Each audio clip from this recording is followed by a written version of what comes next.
So first you have the pre-bubble stage, which is fine. Optimism, economic growth, etc. The bubble formation period from mid 1920s to 1929 is where you had irrational exuberance, lots of speculative mania. So basically, the stock market started to really grow. Lots of people saw all the money their friends were making. Housewives would talk to other housewives in the neighborhood. And back then, you had a lot of housewives and stuff. So housewives would talk to other housewives about how much money they made in the stock market.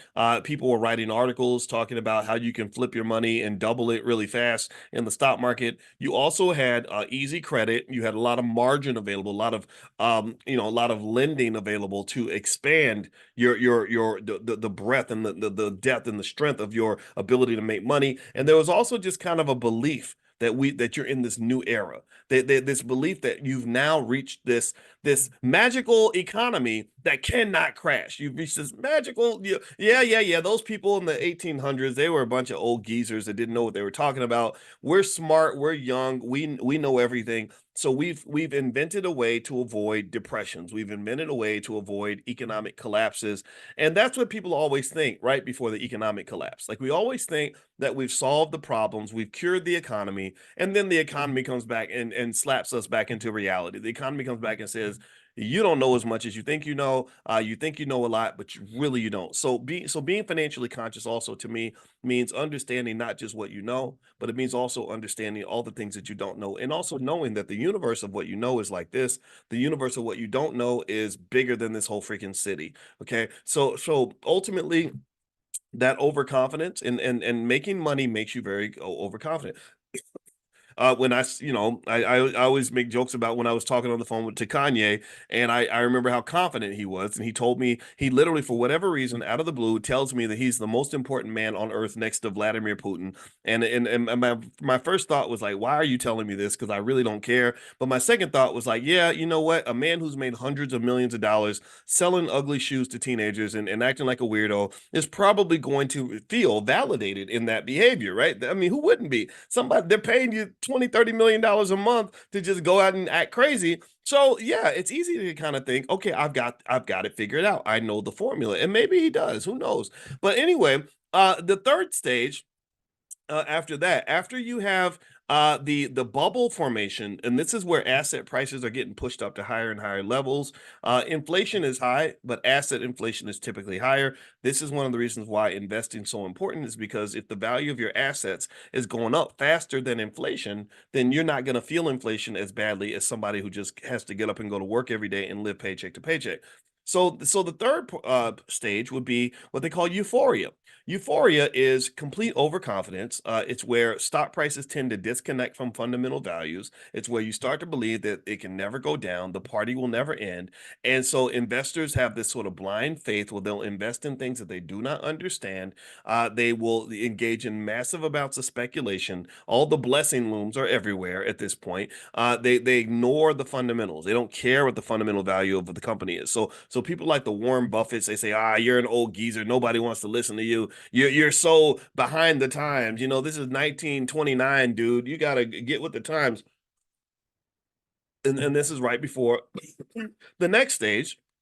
And by the way, another thing that happens is this is when the amateur investors start to really jump into the media or into the market, because the media has been attracting them with all these big headlines.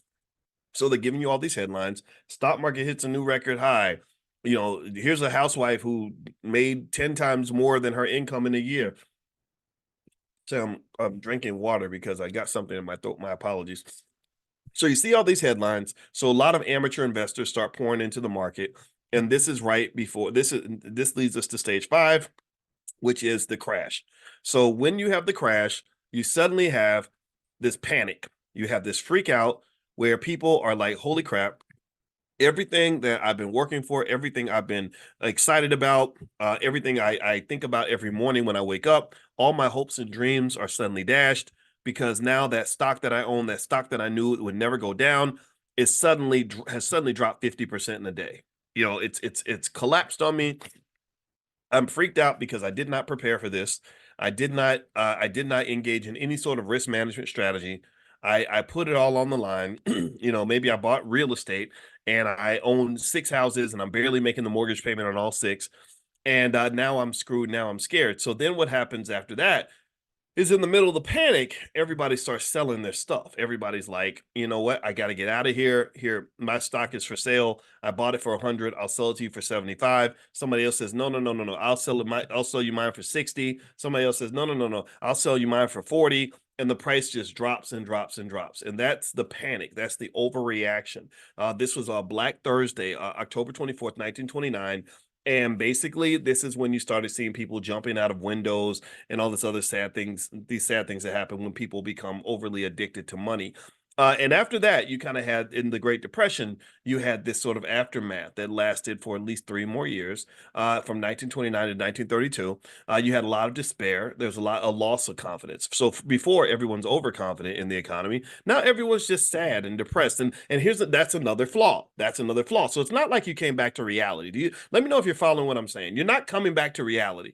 What happens is you create a new reality, another false reality that's equally harmful, which is the reality where you don't believe that it's ever going to end, right? It's another reality where you don't understand a basic rule of life that this too shall pass.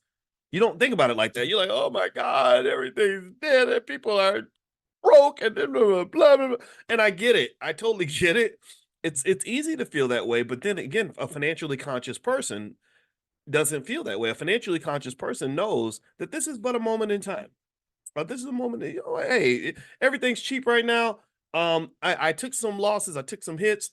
I learned my lesson from this experience. Now if I've got a little extra money, I'm gonna really look around and go shopping. This is the time for me to really be an aggressive investor. This is not the time for me to cry in my beer. This is the time for me to go buy a beer manufacturing facility so other people can cry in their beer while I'm selling beer to them. This is not the time for me to be sad about the losses I've had. This is the time for me to be excited about the gains I'm going to have when this is all over. And so the people that tend to build the most wealth are people who are buying the most during that time. A lot of people don't talk about this. They never talk about this. Lots of millionaires were created during the Great Depression. There were lots of families, the Kennedy family, for one, they did bootlegging and all that too, but they also invested in a lot of different things. They made their fortune during the Great Depression. And so what is never discussed in the media, they always want to discuss the sadness and the fear and the terrible experiences people are having, but they never talk about how many people get rich when the market is going is on its knees. They don't talk about that. You look at Detroit right now. Detroit has become this amazing city with all this innovation and all this prosperity and and possibility. Well, there are just maybe what about 3 or 4 billionaires that own 80% of the damn city. Do you think that they bought all that property when Detroit was booming and prosperous and doing well? Or do you think that they bought that property when Detroit was a place where a lot of people didn't want to go? What do y'all think? I'm pausing because I want you to meditate on that moment. Do you think that do you think they just started buying property in Detroit? You think they just said, okay, you know what? Now that Detroit's doing well and now that it's safe and everyone's happy, we're going to go gentrify a happy neighborhood. Nobody gentrifies a happy neighborhood. They only gentrify the hood. And like nobody gentrifies the suburbs. You gentrify the neighborhood that nobody wants to live in, and then you make it into a better place to live, and then everyone wants to come there. Do you understand?